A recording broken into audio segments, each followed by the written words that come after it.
Hi, my name is Masha, I'm the blonde from Coding Blonde, and today I want to highlight 10 different programming languages and talk about their uses. I'm going to talk about Python, Java, JavaScript, Ruby, C, C#, C++, PHP, Swift, and Go. Yes, these are the 10 different languages that we're going to be discussing today. So stay tuned if one of them is interesting to you.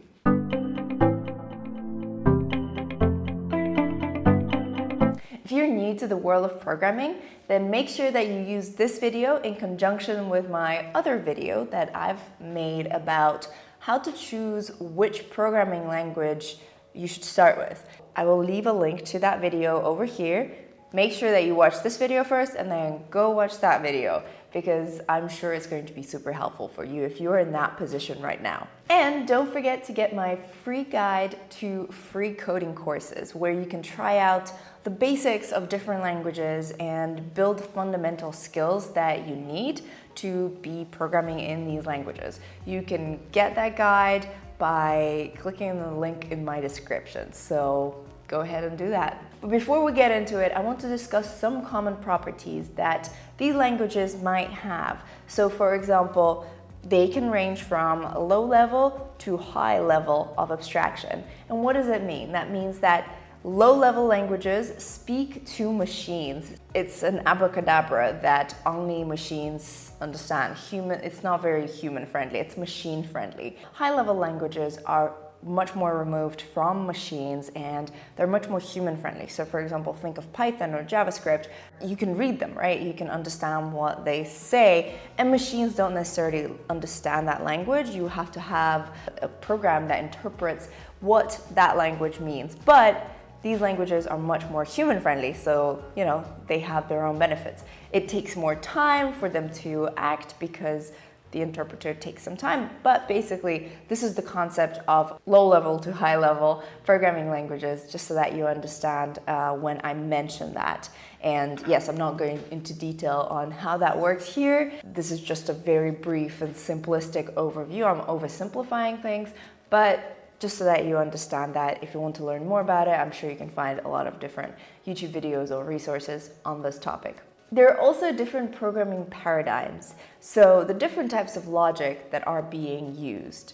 The most common types, and the ones that you probably will hear about, are object-oriented programming and functional programming. Neither of them is better or worse, they're just different types of logic, and there are people who prefer one or the other, and there are some people that like them both. I won't go into too much detail on functional versus object-oriented programming because, this video is not about that, and I'm sure if you search on Google, you will be able to find so many more really cool, awesome resources that go in depth, also on YouTube as well. Basically, functional logic is very similar to the logic that we're used to in maths when doing functions and everything in school. It's very linear. And object-oriented is more, it packs things in little objects that then can be manipulated and changed. So it's just a different logic. It's just a different approach, I guess, to programming. And again, some people use one or the other. They might prefer one or the other. But it's just good to know that these programming languages have a different logic type to them, because if you're switching or learning a new programming language that has a different logical flow, then you just need to be aware of that and learn that logical flow as well as the language, right? So yeah, good to know. Let's get to the programming languages. All right, the first one is Python. Python is probably one of the easiest languages to learn for beginners because it has a very beginner-friendly and human-friendly syntax, so it's high level. It is super widely used, and it has a huge community out there that can help you solve problems, right? So these are Python enthusiasts that are talking to each other, that are asking questions and all that stuff. So you can take advantage of that, and Python is very, very easy to learn because of that. It's also very powerful, and it's just fun. I have made a separate video on Python. You can see it with a link in here in this little icon. And yeah, Python is probably one of my favorite programming languages out there. Like I said, Python is high level. It is object-oriented, so it uses that type of logic, and it can be used for data mining, data visualization, web applications, machine learning, artificial intelligence, game development, etc. It is a general-purpose programming language, and it's very versatile. And major organizations that use Python are Google, Pinterest, Instagram, YouTube, Dropbox, and NASA. Pretty good company. Java. Java is probably one of the most popular languages in the world right now, and it isn't as beginner friendly as Python, but it has been designed to feel similar to C++, but is simpler to use. Java is also a high-level object-oriented programming language, and it is very secure because most of the banking developments, so mobile banking apps and things like that, are developed using Java. It is also a very powerful general-purpose programming language and is widely used for Android development, Internet of Things, cloud computing, or to develop games or desktop applications. Major organizations that use Java are Airbnb, Uber, eBay, Pinterest, Groupon, Spotify, Pandora, and Square. And a lot of people, including my fellow techie blonde YouTuber, Blondie Bites, I'll leave a link to her channel in there, recommend learning Java as your first programming languages because, and I quote, it reveals a lot of things that are behind the scenes in other languages. So yeah, just a little tip from my fellow Blondie Bites. JavaScript. JavaScript is a client-side programming language, which means that it works in the client's browser, in the browser that you load, as opposed to working and interacting with the server behind the scenes. It's a high-level, prototype-based, object-oriented programming language, and it's widely used for front-end development. But make sure that you don't confuse JavaScript with Java because they're not related at all. In fact, Blondie Bites also said that JavaScript to Java is like carpet to car. Completely unrelated objects, or programming languages in this case. JavaScript is the programming language of the web, and in fact, you are interacting with it right now on this page. Probably interacted with it on the page that you were previously and on the one that you go to next. It is traditionally paired with HTML and CSS to make up the front-end trio of programming languages to build websites, to build the front end of a website or any application. But thanks to technologies like Node.js, you can also use JavaScript as a back-end language. And major organizations that use JavaScript, trust me, this is not limited to just them. Anybody really uses JavaScript if they want to make their website interactive. So the major organizations though are WordPress, SoundCloud, Khan Academy, LinkedIn, Groupon, Yahoo, and many, many, many, many others. Needless to say, JavaScript is very popular and is the language of choice for many programmers. Ruby. Ruby is an object-oriented, high-level programming language. It is also beginner-friendly, and you can build things fairly quickly as a beginner using the framework called Rails. That's where you get Ruby on Rails from. It is also a general-purpose programming language and is widely used for web app development, robotics, networking, security, and system administration. It is great for simulations and is even used for simulations by NASA. That says something.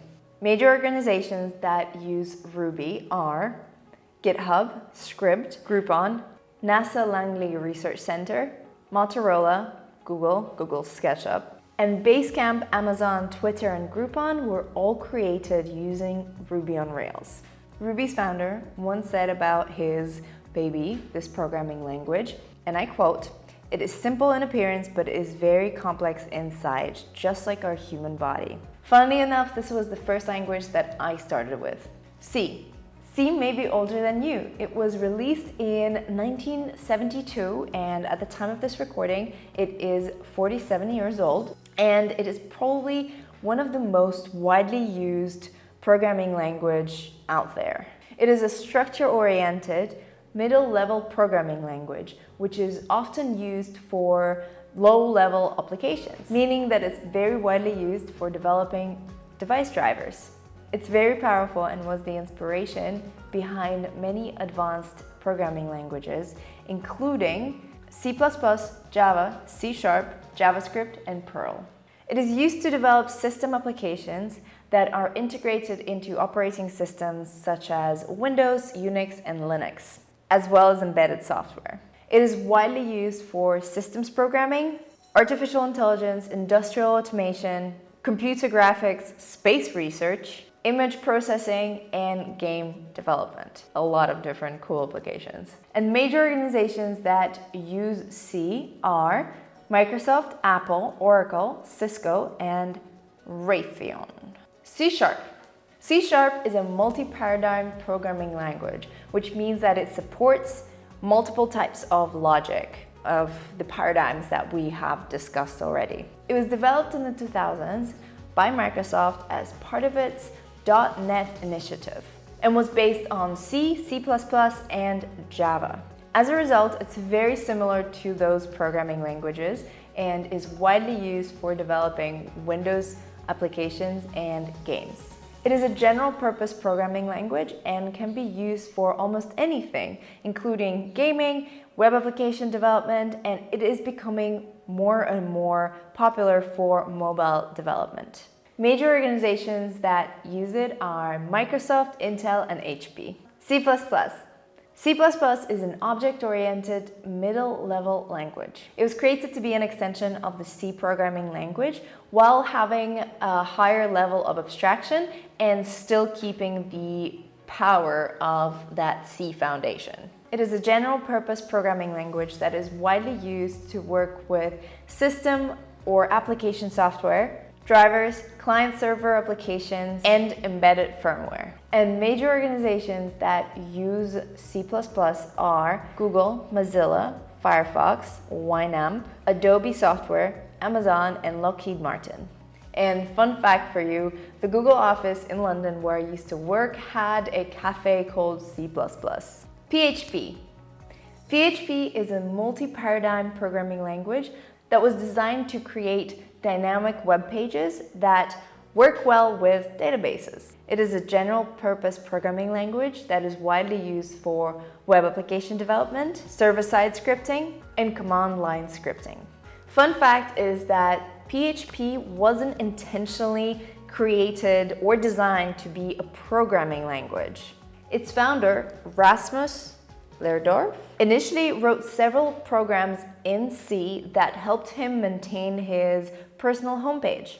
These programs worked with web forms and databases and could be used to create simple web applications. He wasn't trying to build a programming language. In fact, he didn't know how to build one, but he kept on adding functionality to this program until he ended up with a programming language, essentially. So if you like organic things, this is an organic programming language. Obviously, the later versions of PHP have been rewritten, so you can't see the initial inconsistency that came from building up on things, so that it just flows much better as a programming language.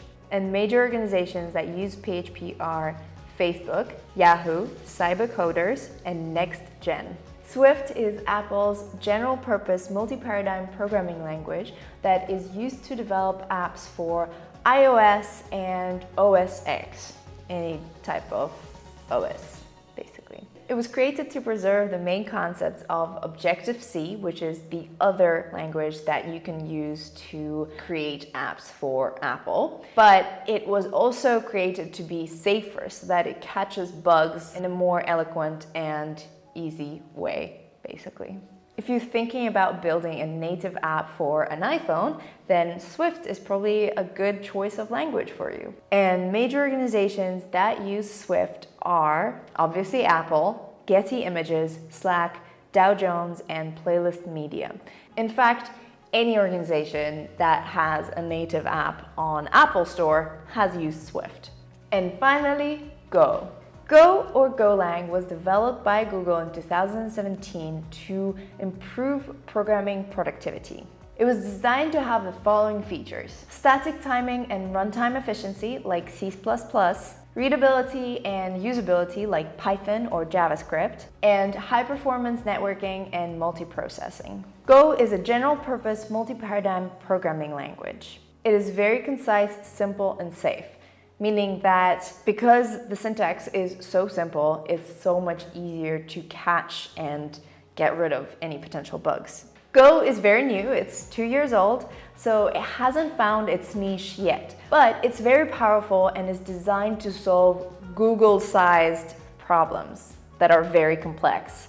So if the idea of scaling software and solving complex problems excites you, this might be a great language to learn. It's just starting out right now. And major organizations that use Go are obviously Google, Uber, Basecamp, Medium, Intel, and BBC. I hope this was useful, guys. Make sure that you download my free guide to free coding courses. The link is in the description. And if you are just starting out and are looking for the first programming language to learn, make sure you watch the video that will be linked in this corner. Please let me know what you thought about this video, and if you're a seasoned programmer and if you feel like you need to add something or comment on something, please let me know in the comments as well. Obviously, like this video, share it with your friends, comment, subscribe to my YouTube channel, and find me on other social media @CodingBlonde. Have a wonderful time of the day you're currently experiencing. Bye.